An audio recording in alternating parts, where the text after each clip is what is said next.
It doesn't take much to get started and make music. I've been making music for some time with the least amount of gear, but today I wanted to show you my very first audio interface, the Arturia MiniFuse 4. To quickly go over the audio interface's features, it has two inputs, combo instrument and mic. You have the button to switch between the two, the corresponding volume, and then it has 48 volt phantom power that I would assume applies to both microphones input, unlike something like the audience that has a switch for each one.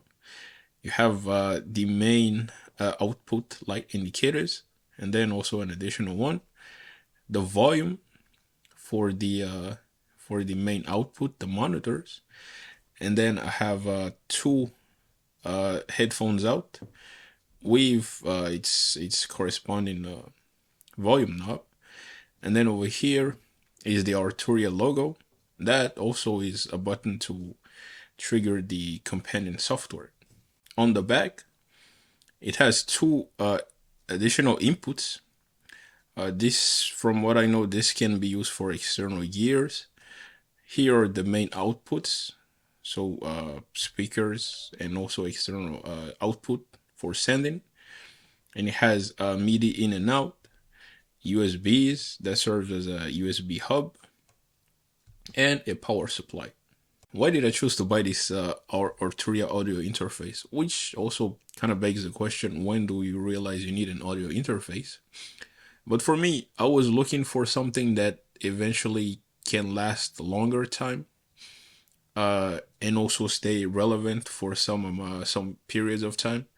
Arturia gives a 5-year guarantee on this thing, so I eventually perhaps something that might pass beyond that. I was also looking for something that can accommodate eventually as I kind of grow as an artist, I guess, and also the more I gather gears, I wanted something that can eventually accommodate that to a certain extent. Another thing that might not be so much relevant is that I wanted something that has, I guess, brand relevancy, and also something that has a good software bundles. So for this reason, I was kind of willing to stretch, and I was willing to spend a little bit more than, I guess, the entry level or the budget alternatives. Although you can eventually argue that this is still maybe an entry level audio interface. I also had some other consideration prior to buying this one, especially the Universal Audio Volt series, mainly the Volt 4, I guess 76. Although more expensive, I was kind of willing to consider it. However, the thing that kind of took it out of my list and made me choose this was that for the price of the Volt, I could eventually choose an Apollo, maybe an Apollo Solo used. And after some times, it kind of gave me a decision fatigue to kind of go back and forth between the two. So I got the one that I actually thought that was kind of my first thought to begin with. So the way that I use this thing is pretty straightforward. I use the first two output to output my monitors. I use the USB hub for my MIDI controllers. I have a Mac Mini, so extra additional USBs are always welcome. The USB, of course, is to connect to the computer. I always have it plugged into the wall. I think I've read that, you know, if there are some devices that require more power, it always best to have it plugged into the wall for additional power. I also saw some videos where one of the USB does not work unless it is powered. So, you know, there is that. Headphone is, of course, for the headphones. I have two of them, so that is always useful. I don't necessarily use the instruments and the mic input. Well, I don't use the mic input because I record my voice for these videos through my field recorder. But for the instrument, I do use it. For this This is a pretty cool thing, man. So this is my first, I guess, analog synth. Uh, this this deserves its own video. Stay tuned for that. It's this is awesome. This is the Korg Monotron delay. Pretty awesome little effect synth. So what I do is that I connect the output of this, the headphone, into the instrument of my first input, and then I changed it to instrument, of course, otherwise it won't recognize it. And then from there, it just route the sounds to the computer, and then from there I just arrange my stuff in Logic and also in Mac OS. So yes, that's the main use for me for this first input. I'm also planning to use this as kind of like an effects and character little device.